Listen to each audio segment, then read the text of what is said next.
sisanya disedekahkan lagi. Loh Pak, kok disedekahkan lagi? Di kampung ada dek, lebih banyak gitu susah daripada saya. Hah? Kita nengok dia kayaknya susah, dia masih mikirkan orang di kampungnya. Ini tentang apa sih? Tentang mental.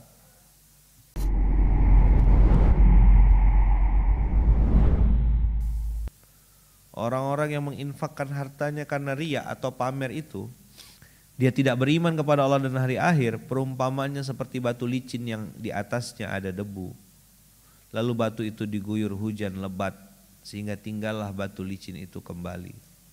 La yaqdiruna ala syai'im mimma kasabu. La yaqdiruna ala syai'in tuh maksudnya mereka tidak dapat apa-apa lagi. Mau dipegang tuh kayak megang air gitu, genggam air itu gimana? Tak bisa genggam air, paling nampung sikit ya sopret. Ini mau digenggam, tidak bisa.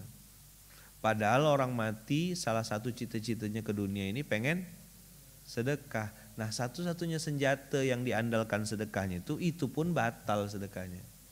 Karena ri'a annas. Apa tuh ri'a annas ayaman?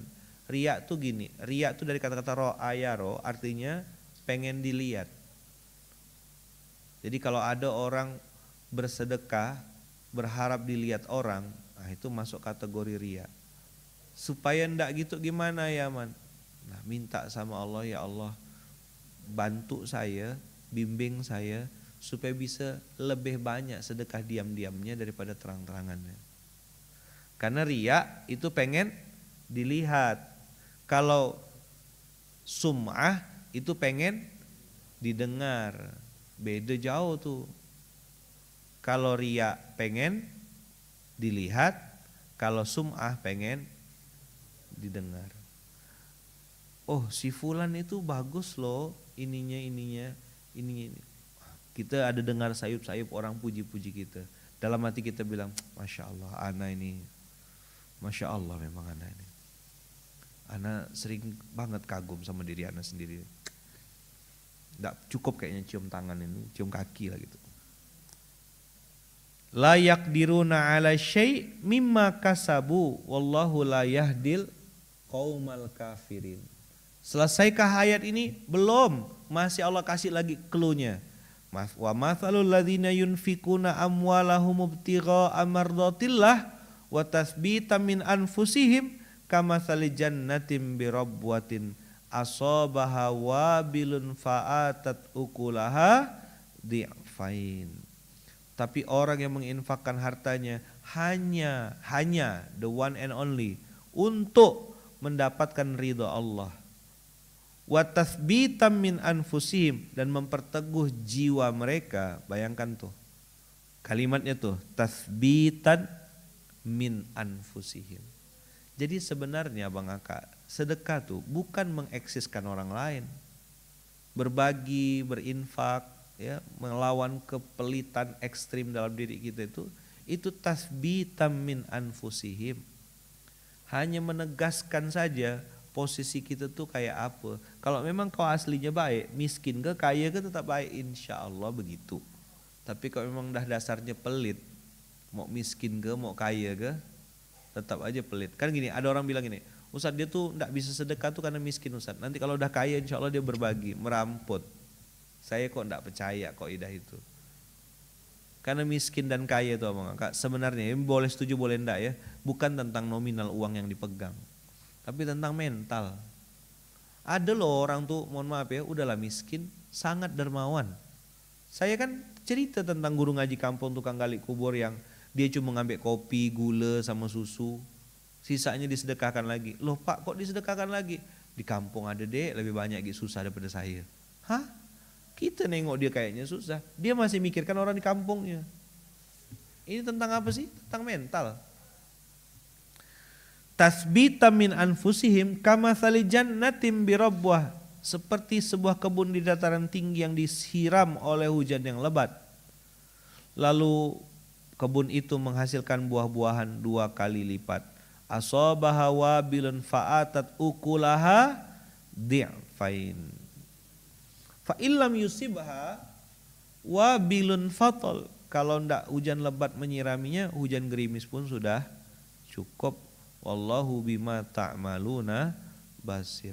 Karena pohonnya udah berkualitas, walaupun tidak kena hujan lebat, tetap. Kalau tadi di atas batu licin, jadi nempel langsung habis hilang, tidak bersisa sama sekali.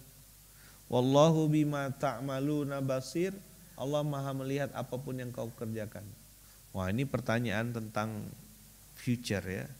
Ayawaddu ahadukum antakuna lahu jannatum min nakhili wa a'nab tajri min tahtihal anhar lahu fiha min kulli thamarat wa asabahul kibaru wa lahu dzurriyyatun du'afa. Ini ayat saya dapat waktu 2012. Anak saya masih 1, baru mulai awal mau balik ke Quran, dapatlah ayat ini 2012-2013. Apakah seseorang di antara kamu ingin memiliki kebun kurma dan anggur yang mengalir di bawahnya sungai-sungai? Di sana dia memiliki segala macam buah-buahan. Kemudian datanglah masa tua sedangkan dia memiliki keturunan. Di sini di amalsoleh.com nih, diterjemahkan masih kecil-kecil. Du'afa itu lemah artinya. Jadi walahu dzurriyyatun du'afa. Saya ngebayangkan waktu itu kan posisi 2012 ya, baru ngerintis dakwah.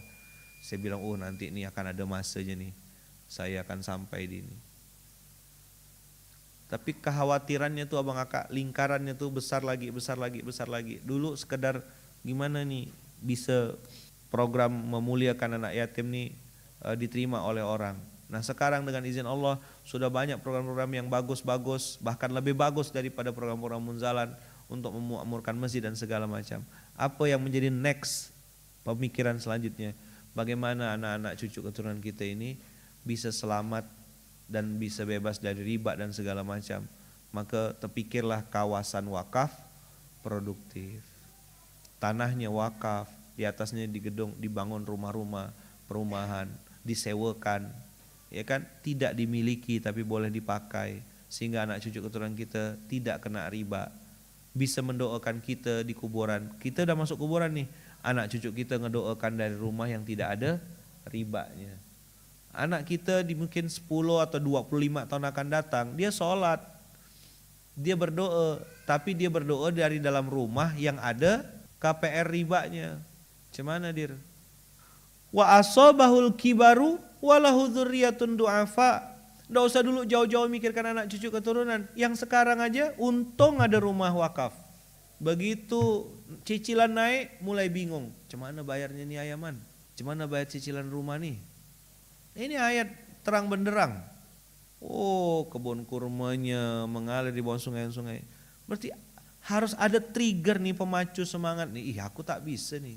Masa iya aku cuma nikmatin aku sekarang ya nih masih ngepas gimana nih? Nah itu masih ada rasa kita perlu sama Allah tuh gitu.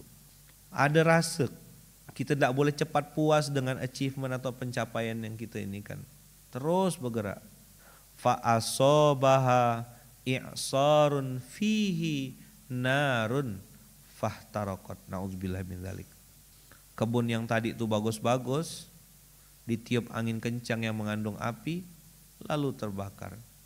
Ini masih ya Al-Baqarah 263, 264, 265. Sekarang sudah 266. Kadzalika yubayyinullahu lakumul ayat.